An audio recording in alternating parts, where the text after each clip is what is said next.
Because of our time, let's move straight to our next conversation. Now, when Nigerian writer Anaeze Okoro wrote his 1972 young adult and children novel, 1 Week, One Trouble, he definitely did not have activist and former presidential candidate of the African Action Congress, AAC, Omoyele Sowore, in mind.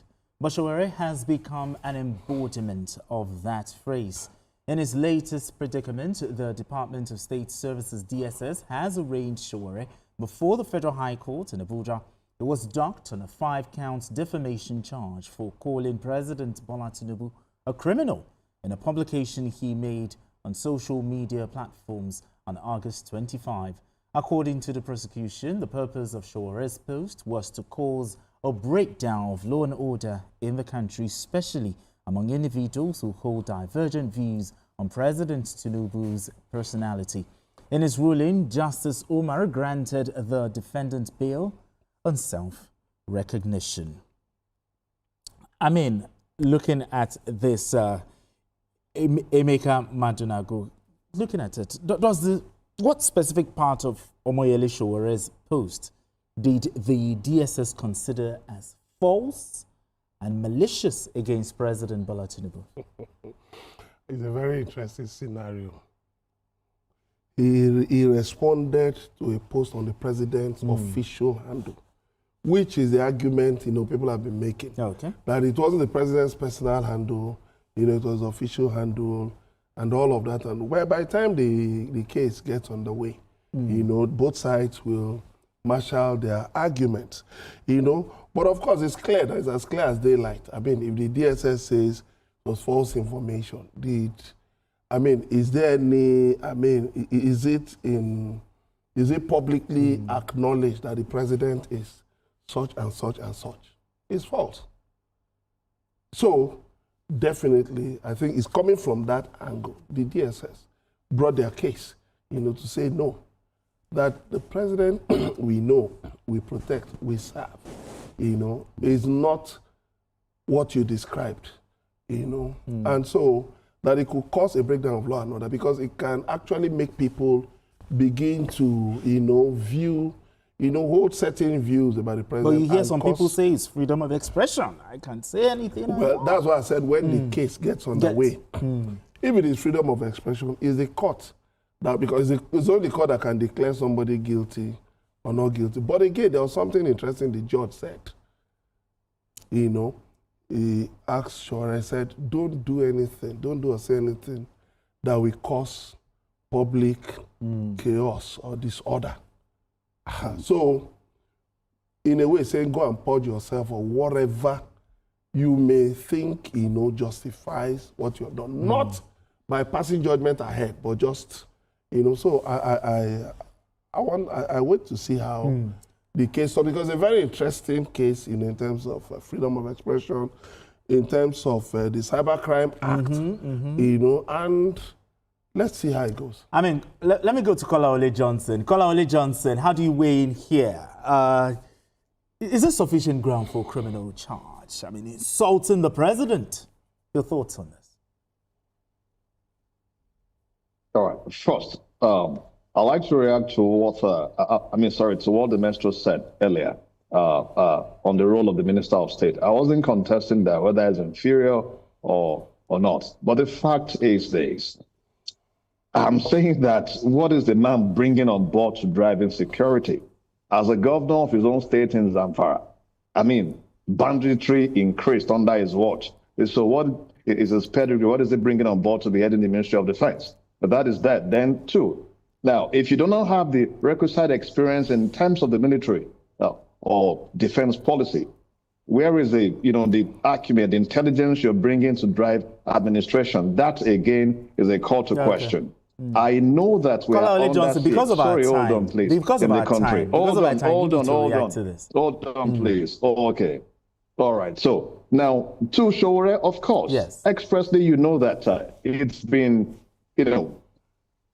for the past 1 year or thereabouts, practically every week, every month, you hear him, intervening in different cases. And to his credit, he has brought a lot of, I don't want to call it sanity, but he's emboldened individuals to challenge the police, to record and ensure that people's rights are respected. But there are always boundaries to this. For example, I've been in this space a lot of times when you're investigating, when you're calling people out. There are words that you carefully use because you know that you may run foul of the law. Now, what this would test for us is our laws. So to what extent can we go to in our freedom of speech? Can we sit down and call either it doesn't have to be the president alone and call somebody a criminal. Now, do you have the proofs for that? So let us see how this case, pans out, how he will be able to defend that word, criminal. I don't want to castigate or defend him at this stage. I actually also want us to test the law to see to what extent we can go as citizens in addressing not just the leaders, in addressing people generally. Yeah. All right, Biko, I'm going to ask of your opinion right after this break. Don't go away.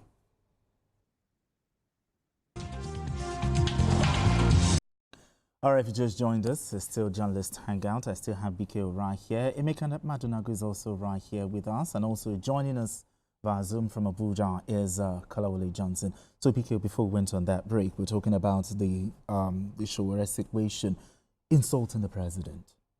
Is there sufficient ground for criminal charge under Nigeria's law?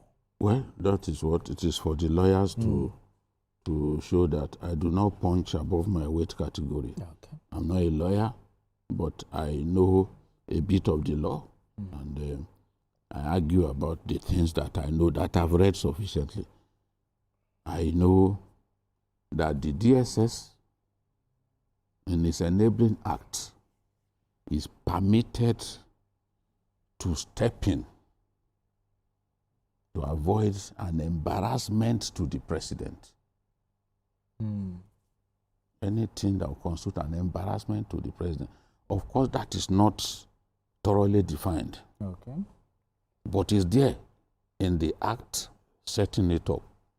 So, does the DSS see this as an attempt to embarrass the president?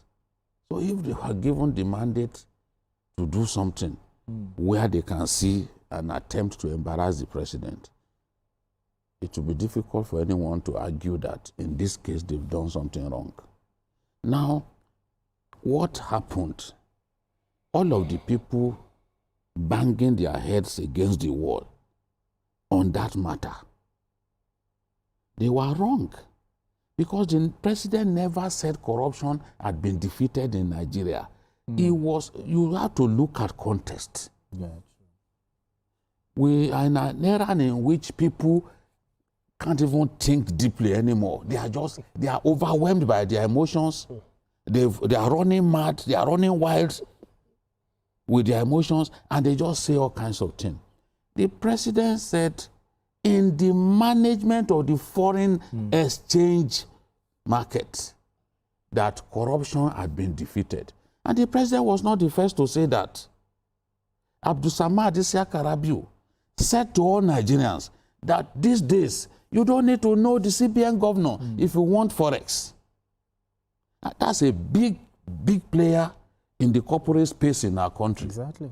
He's one of the biggest industrialists, probably one of the 5 biggest industrialists in our country. So he has to know what he's talking about. So to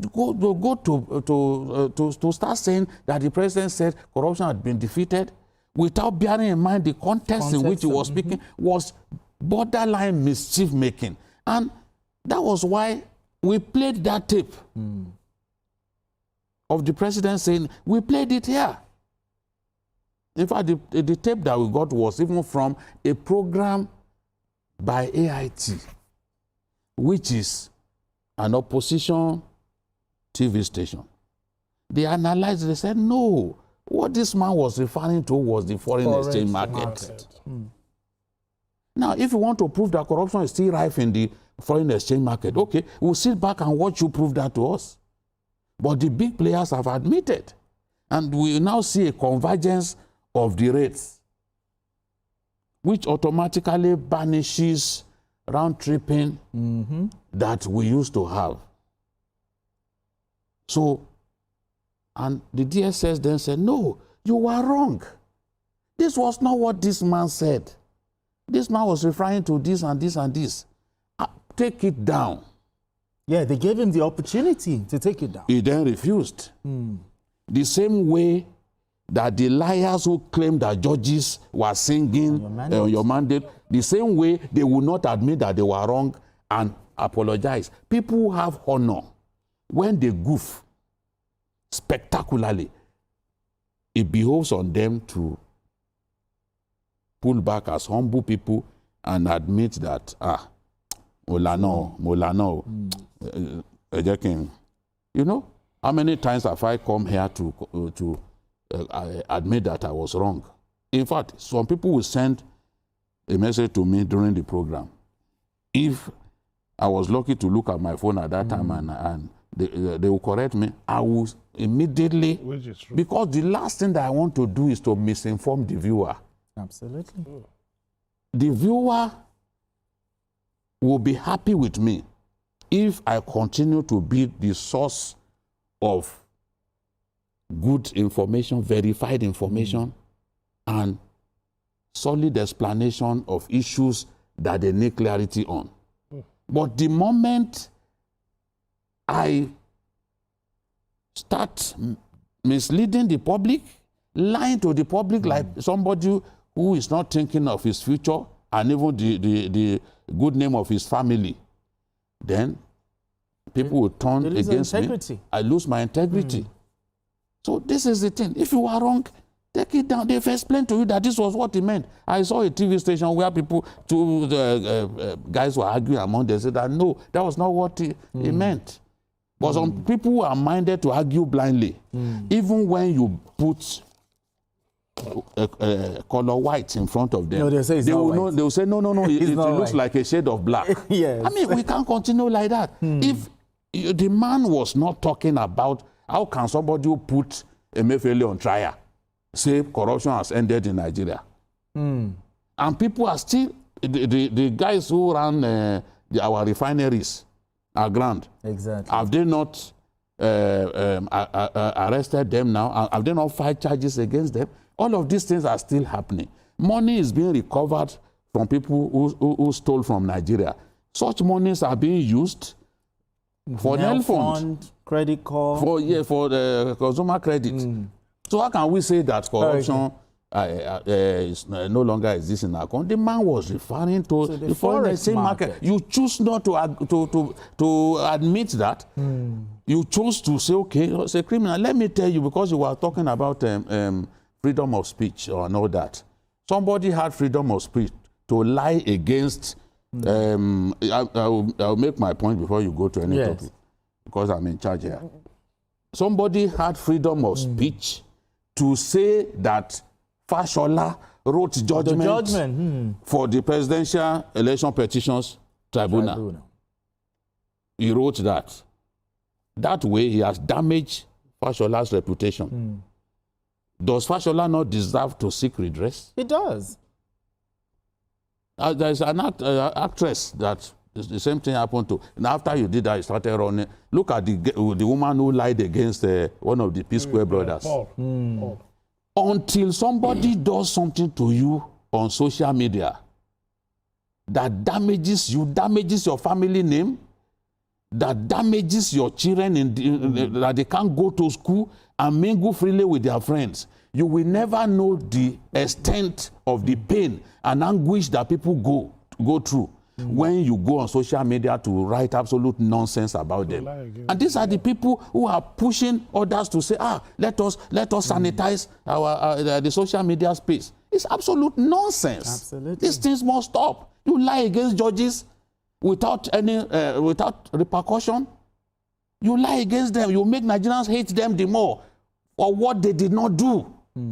And you expect everybody to keep quiet. We won't keep quiet. It's not done. We'll be the alternatives to these people who are trying to spoil our country with their harvest of lies. It won't happen.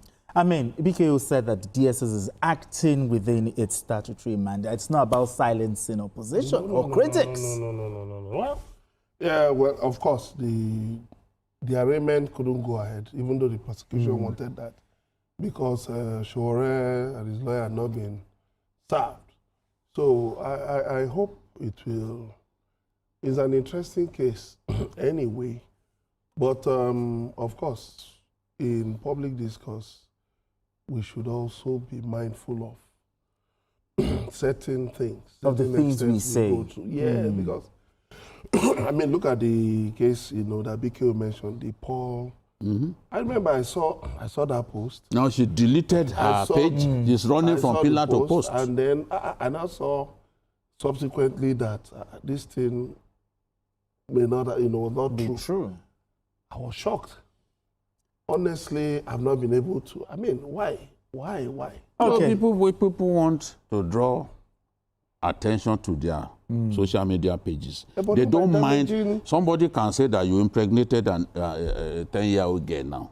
No, you a maker. You know, at the end of the day, you are the one who feels the pain. Of course. All right, Kolawole Johnson, I need just in 1 minute, okay, your thoughts on this matter, just in 1 minute, so we go straight to our final conversation. My thoughts will be very radical. I have said it before. Maybe it was a term they used that was different. We need to, the same way you see newspaper, would not just write anything. Even if you are placing an advertorial, you have to indemnify if you're placing some things that you can't prove. Yes. We need to sanitize our space, honestly. Whatever you call it, you don't have to call it control. You can call it anything. We need to put guidelines. Go and look at, see, we keep referring to China is this, China is that. These countries you're referring to, they don't leave their space in this terribly liberal form that anybody can wake up to say anything against you. No. This is not even about Sowore. I'm leaving that aside.